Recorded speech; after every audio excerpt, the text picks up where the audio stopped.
Our movie today opens with a captivating scene set deep within a secluded forest. A gathering of cult members who work a dark god named Abaddon form a circle around an altar. Lying atop this altar is our central character, Gloria. The atmosphere is thick with tension as the cultists chant a mysterious incantation in perfect unison. After reaching its end, each member raises a blade and in a shocking turn of events, slashes their own throat. And why did this grotesque thing happen? Because the cultists' aim is to resurrect their malevolent god through Gloria. Fast forward 5 years later, we find the Gloria jolting awake. She's had this vivid nightmare a bunch of times, which is a stark reminder of that horrifying night in the woods, which continues to torment her till the present. Her mother, Ruth, sensing her daughter's distress, enters the room to offer some maternal comfort. The very next evening, as Gloria lies in bed, her girlfriend Joanne poses a thought-provoking question. Joanne asks whether Gloria would opt to change the past, specifically the night that she was abducted, if given the chance, even if it meant that the two of them would have never met. Gloria responds thoughtfully, and she says that if possible, she would certainly choose a different path than that fateful night to spare herself of the trauma. However, she adds that she believes that destiny would have united them regardless, and it's a moment that crystallizes their deep emotional connection. Moved by their conversation, Joanne suddenly springs out of bed and retrieves a small jewelry box from her dresser. Opening it, she reveals a necklace, presenting it to Gloria as a gift. But she adds a little intrigue, mentioning that this isn't her official anniversary gift that will come during their special celebration the next day. And so, a few hours later, the two women part ways, each lost in their own thoughts, but fortified by their love and their mysterious path that has led them to each other. Continuing on her journey, Gloria finds herself navigating a dimly lit street. Her eyes catch sight of a van parked on the sidewalk, but before she can give it much thought, a man materializes out of the darkness and abruptly kidnaps her, and the screen then just fades to black. When the light returns, it's the next morning, and Gloria is waken up to find herself shackled on the floor of the van. Her captor, who goes by the name Thomas, is at the wheel driving her to an unknown destination. Spotting her purse within arm's reach, Gloria musters her strength and reaches for her phone to call for help. She successfully dials her mom's number, but to no answer, and just as she's about to try another call, Thomas glances at her through the rearview mirror, instantly realizing what she's up to. Aggressively, he kicks the phone out of her reach and administers a drug that causes her to lose consciousness once more. Meanwhile, Joanne, who's been increasingly concerned about Gloria's whereabouts, arrives at the shelter where they planned to meet. She scans the room, filled with a sense of dread, as she realizes that Gloria is nowhere to be found and is unusually late. Back in the van, Thomas finally reaches his intended destination. He steps out and carefully lifts Gloria's unconscious body from the vehicle, carrying her inside, and he brings her to a remote cabin deep in the woods. He secures her to a wall with chains, ensuring that she can't escape. As she remains unconscious, Gloria's mind drifts back to the night that she was first kidnapped by the cult. In her dreamlike state, she revisits waking up in the cult's altar, her body drenched in blood. Her eyes scan the surroundings,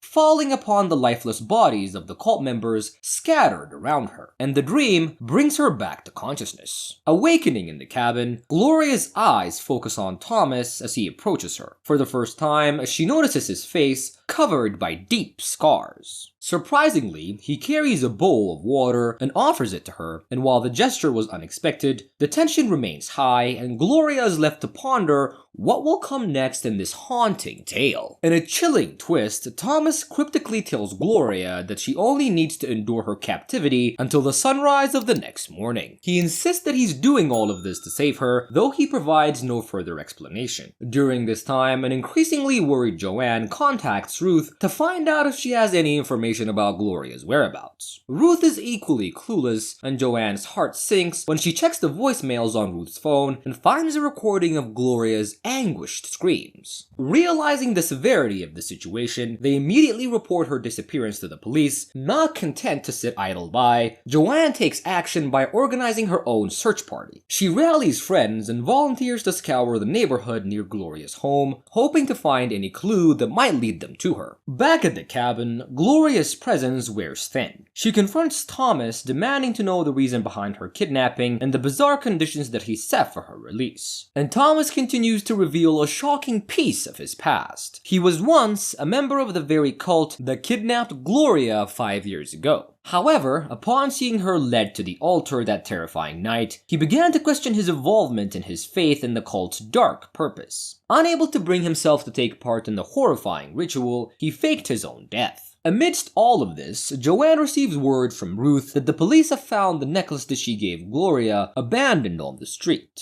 The discovery adds an extra layer of urgency to Joanne's search efforts. In a strange sequence, Thomas experiences a fleeting vision where Gloria appears to lean in to kiss him. However, the vision abruptly vanishes, and Thomas notices that Gloria is choking on her own blood. Reacting quickly, he forces her mouth open so she can breathe, but Gloria's condition worsens as she starts to suffer from delusions and a raging fever. She hallucinates that a cult member is approaching her, only to find that it's Thomas waking her up. Despite this grim situation, Thomas reiterates his earlier promise that her hardship will soon be over by sunrise. Intrigued but weary, Gloria then inquires about the scars that cover his face. Thomas opens up, explaining that despite growing up within a cult, he never felt a true allegiance to their beliefs, which adds another layer of complexity to his already mysterious character. Officer Carter arrives at Gloria's home, casting a suspicious eye on Joanne. Given her known violent characteristics, he suggests that maybe she was involved in Gloria's disappearance. Just as he's piecing things together, Joanne abruptly pulls out a knife and stabs him, and she then turns the blade toward Ruth, demanding to know where Gloria is being hidden. Overwhelmed by frustration and rage, Joanne kills Ruth as well. And back at the cabin, Thomas takes the time to explain the intricate details of the dark ritual that happened 5 years ago. The cult members had sacrificed themselves to implant their demonic god Abaddon into Gloria's body, and this sinister act was carried out under a rare astrological event called the locust moon, which only occurs every 5 years. With another locust moon due to happen the next night, the last remaining cult members are desperately trying to find Gloria to complete Abaddon's rebirth on Earth.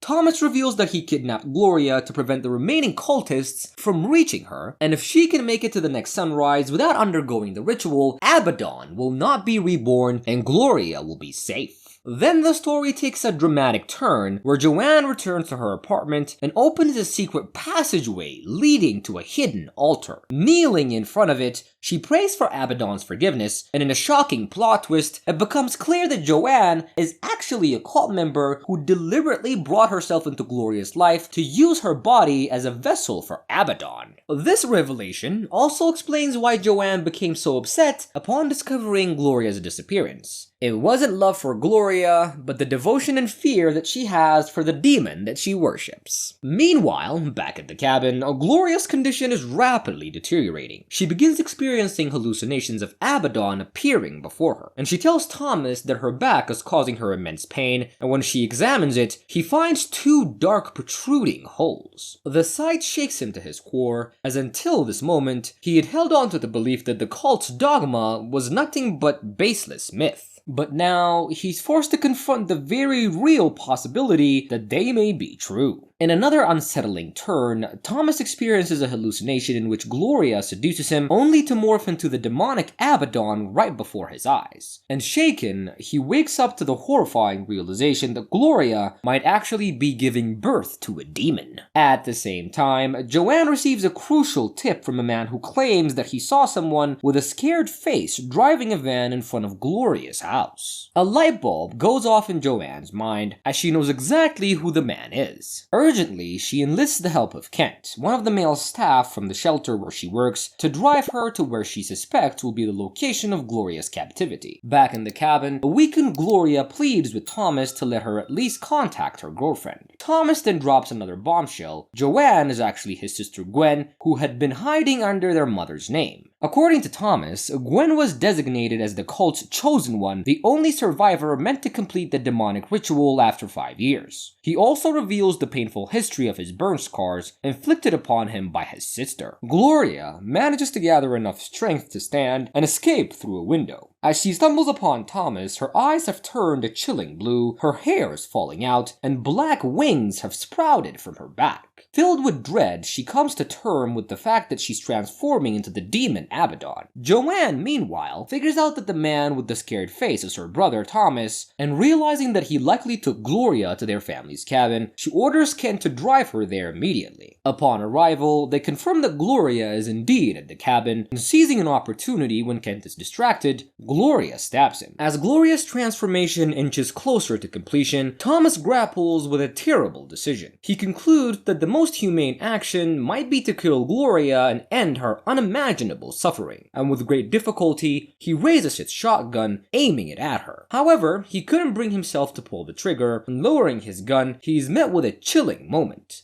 Gloria speaks in a demonic voice, warning him that when Abaddon rises, Thomas's soul will be the first one claimed. In a tense sequence, Thomas steps outside to investigate a noise, only to be knocked unconscious by Joanne, who has finally arrived at the cabin. When he wakes, he finds himself locked in a separate room, and Joanne coldly informs Thomas that he should start begging for his soul because the demon Abaddon is close to emerging. Soon after, Joanne starts chanting an eerie incantation, and the spirits of the dead cult members materialize behind her, joining in on the chant and amplifying its power. In a desperate move, Thomas manages to break the window of his locked room and burst out. Armed with an axe, he attempts to force open the door to the main cabin. However, Abaddon distracts him with another hallucination. This time, he finds himself in an open field with Gloria, and she implores him to repent so he can be saved. Summoning the will, Thomas fights through the hallucination by swinging his axe at the figure before him, and when the vision clears, he realizes that he has attacked and struck Joanne. Switching to a gun that he found, Thomas is again tricked by Abaddon into aiming the barrel at his own head. Thinking quickly, he drops the gun and picks up a shovel. And just as Abaddon manifests in front of Gloria, Thomas uses the shovel to deliver the fatal blow to Joanne, ending her twisted ritual. Weakened but still alive, Gloria is carried out of the cabin by Thomas, who hopes that witnessing the sunrise will somehow stop the dark forces at work. But in a harrowing twist, they discover that Joanne's efforts were actually successful, and Abaddon has been successfully reborn. And the movie closes on a chilling note as dark wings burst forth from Gloria's back, signaling the dreadful rebirth of the demon god Abaddon. If you want to watch more creepy horror movie recaps, make sure to subscribe and leave a comment. We'll see you next time. Bye.